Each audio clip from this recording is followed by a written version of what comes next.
I used to think of him as my brother. Not just a friend, not just a guy I'd hang out with on weekends or call when I needed something, but family. We spent years building that kind of closeness. Our kids grew up together, we celebrated birthdays, holidays, random Friday nights where we'd all gather around the table laughing over takeout and cheap beer. He was my go-to person when life got rough, the one I'd call when work stressed me out or when I just needed someone to vent to. And for a while, I honestly believe the feeling was mutual. That's why when it all started falling apart, I didn't notice right away. It wasn't like one big fight or blow-up. There was no screaming match, no dramatic exit where someone stormed out and slammed the door. It was quieter than that, subtle enough that I kept telling myself I was imagining it. It started with the little things. A snide comment here and there that I brushed off. Jokes at my expense when other people were around, the kind that made me laugh along at first, but left a sour taste in my mouth afterward. Times when I clearly say, "Hey, I'm not comfortable with that," and he'd just wave me off with a grin and keep going. He had this way of making me feel small without ever outright insulting me. Like when I'd share something I was excited about, a small one at work or a project I was working on, and he'd smirk and say, "Must be nice," in that tone that made it sound like I hadn't earned it. Or worse, like my success somehow inconvenienced him. But I kept showing up. Because that's what you do for the people you care about, right? You don't just throw away years of friendship because of a few off days or a couple of insensitive jokes. I told myself he was just going through something, stress at work, family problems, whatever. I gave him space when he seemed distant. I tried to check. First, it was his oldest kid's party. I figured maybe we just missed the invite somehow, got lost in the mail, or maybe they'd switched to digital invites and mine didn't go through. It happens. But when I saw the photos on social media, there they were. Smiling faces, balloons, cake, and my kids weren't in a single shot. It stung. I tried to shrug it off, telling myself it must have been a small party, maybe just family. But then it happened again. And again. For 6 months, there was radio silence. No calls. No texts. No invites. No random visits to drop off leftovers like he used to do. It was as if my family had just been erased from his life completely. And the worst part? He didn't even have the decency to say why. If I had done something wrong, I would have owned up to it. I would have apologized, worked it out, tried to fix whatever I'd broken. But he never gave me the chance. Instead, I was left piecing things together on my own, replaying every interaction, every conversation, wondering what I'd done to deserve being cut off like that. It wasn't just me who noticed either. My kids started asking why we never went over to their house anymore. My spouse asked if we'd had a fight I hadn't told them about. Every time, I just shrugged, pretending it didn't bother me as much as it did. But late at night, lying awake, I'd feel that hollow ache in my chest, wondering how someone who once felt like family could just vanish. That's when I started to realize something about him. The friendship had never really been equal. I was the one who made the effort, who reached out, who kept things running. I was the one who smoothed over awkward moments, who ignored the cutting jokes, who made excuses for his bad moods. And when I stopped doing that, when I stopped chasing after him, he just let it all fall apart. It hurt. God, it hurt more than I wanted to admit. But somewhere in that pain, something shifted. I stopped waiting for him to come back. I stopped checking my phone for messages that weren't coming. Instead, I poured my energy into something else. Something that would eventually change everything between us. Because around that time, life handed me an opportunity. A business came up for sale, one connected to a hobby he absolutely loved. We'd spent countless weekends talking about it, dreaming about what we'd do if we owned something like it. And now, here it was, practically landing in my lap. I almost didn't go for it. Part of me felt guilty, like I'd be taking something that he should have been a part of. But then I remembered those 6 months of silence. The birthdays we weren't invited to. The way he had made me feel small for so long. No. This was mine. I put in the work, signed the papers, and suddenly I had something that was mine in a way nothing else had ever been. A fresh start. A place where I could set the rules, where no one could belittle me or make me feel like an afterthought. For the first time in months, I felt good again. Until he came back. It happened on an ordinary Tuesday. I was in the middle of a busy workday, juggling calls and paperwork for the new business, when my phone lit up with a name I hadn't seen in months. Him. For a moment, I just stared at the screen, my stomach doing that weird drop it hadn't done since high school. My first instinct was to let it go to voicemail. I'd told myself over and over that I was done chasing after him, done waiting for scraps of attention. So why was my hand hovering over the answer button like I owed him something? Against my better judgment, I picked up. "Hey!" His voice was bright, cheerful, like we'd just spoken yesterday. "Man, it's been a while." I could almost picture the grin on his face, that same easy charm he used to have whenever he wanted something. "Yeah," I said, keeping my tone neutral. "It has." There was a pause, just a beat too long, before he launched into small talk, asking about the family, laughing like nothing had happened. Not a word about the 6 months of silence, the birthdays, the events we'd been left out of. And then, like it was the most natural thing in the world, he said it. "So, hey, I heard you got into that business, you know, the one we used to talk about all the time. That's amazing, man. How's it going?" My grip on the phone tightened. There it was. The reason for the sudden resurrection of our friendship. "It's going well," I said, still calm, still careful not to give too much away. "That's awesome," he said quickly, and then, as if he'd been waiting for the opening, he laughed. "You know, I was just thinking, you're probably gonna need some extra help with that, right? I mean, it's a lot to run a business like that on your own." And just like that, the pieces fell into place. He wasn't calling because he missed me. He wasn't calling because he wanted to apologize, or because he realized how badly he'd hurt me. He was calling because I had something he wanted. "Not right now," I said simply. "We're still getting everything sorted." "Oh, sure," he said quickly, covering his disappointment with another laugh. "Just thought I'd throw it out there. You know me, always happy to help."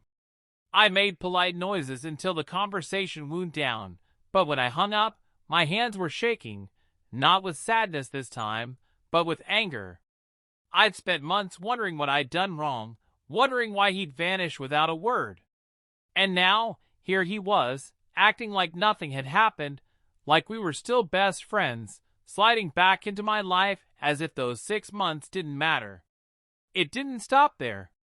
A few days later, I was working an event tied to the business, one of the biggest ones we'd had so far, when I saw him. He didn't come alone. He brought his cousin, another familiar face from the old days. They showed up together, grinning like this was some sort of reunion party. For a second, I just stood there frozen. But then I remembered where I was. This was my event, my business, my hard work on display. So I put on my professional face and went right back to what I was doing. I didn't rush over to greet them. I didn't drop everything to entertain them like I might have once upon a time. I stayed focused, shook hands with other people, kept the conversations moving, and only gave them a quick nod when they finally caught my eye. If he noticed the distance, he didn't let on. He kept hanging around, trying to pull me into casual conversation whenever I passed by. Asking questions about how everything worked, who I was working with, what my future plans were. Fishing. But I didn't bite. I kept my answers short and polite, always steering the conversation back to work, never giving him more than the surface-level information anyone else could have found out by showing up. And for the first time in a long time, I felt something shift inside me.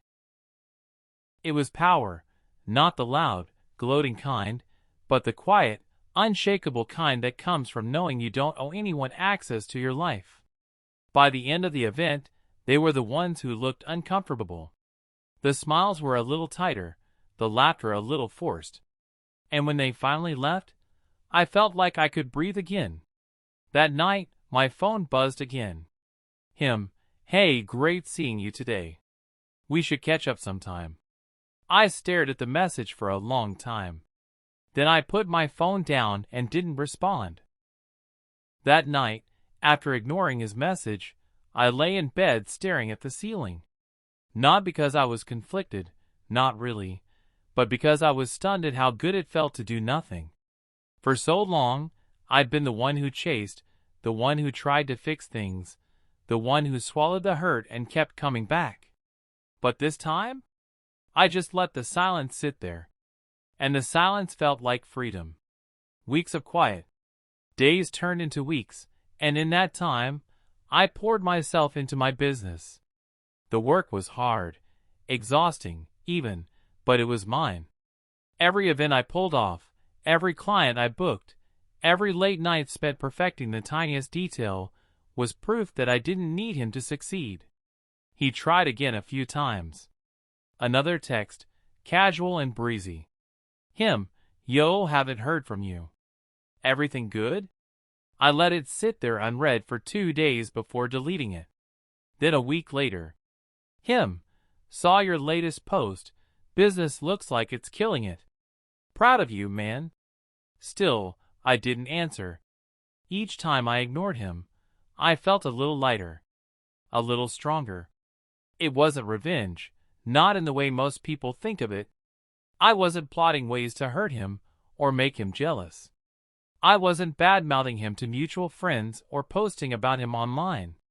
I simply stopped giving him access to my life, and that was enough. The last attempt. One afternoon, a few months later, I was at my shop going through invoices when the door opened. And there he was. He didn't text this time. He didn't call. He just showed up. "Hey," he said, smiling like he'd just run into me at the grocery store by coincidence. "Thought I'd drop by and check out the place in person." I stood there for a beat, surprised, and then, calmly, I gestured for him to look around. "Sure," I said, my voice steady. "Take a look." I didn't offer him a seat. I didn't close my laptop. I stayed standing behind the counter, waiting while he wandered the room. "Man," he said after a minute, "you really did it, huh? This is impressive." "Thanks," I said simply. He looked at me then, really looked at me, like he was waiting for me to fill the silence, to invite him back into the circle he'd stepped out of all those months ago. But I didn't. And slowly, I saw it dawn on him that I wasn't going to. He tried one more time, leaning casually against the counter. "So listen, I know I kind of fell off the map for a bit, but life gets crazy. We should grab a beer sometime, catch up." There was a time when I would have jumped at that offer. When I would have swallowed all my hurt just to get a piece of that friendship back. But now? "I've been really busy," I said, still polite, still calm. "Not sure when I'll have time." And that was it. No promises. No fake enthusiasm. No letting him back in just because it was easier than saying no. After a few more minutes of awkward small talk, he left. And when the door closed behind him, I didn't feel sad. I felt free, reclaiming my space. Something changed for me after that day. I realized that I had been living with this tiny thread of hope that maybe he'd come back, apologize, explain himself, and that things could go back to the way they were. But that thread had been quietly snipped, and I wasn't holding on to it anymore. The next time someone asked me about him, a mutual friend, curious about why we never hung out anymore. I just shrugged and said, "We don't really talk these days." And that was all I needed to say. No anger. No bitterness. Just the truth. The business grew. Word spread, events booked up faster, and soon I was hiring a small team to help keep up with demand. Every milestone felt like a little victory, not against him, but for me. There was a day, months later, when I caught myself smiling at something one of my employees said, the sound of music playing softly in the background, the shop buzzing with life. And I realized that I hadn't thought about him in weeks. Not once. And that was the best revenge of all. Reflection. Looking back now, I don't think he came back because he missed me. I think he came back because he saw me doing well and wanted a piece of it. But I don't blame him for that anymore. Because in a way, he taught me one of the most important lessons of my life. That not everyone who starts with you is meant to finish with you. That some friendships have an expiration date, and it's okay to let them go when they stop being healthy. And that sometimes the best revenge you can ever serve is living well.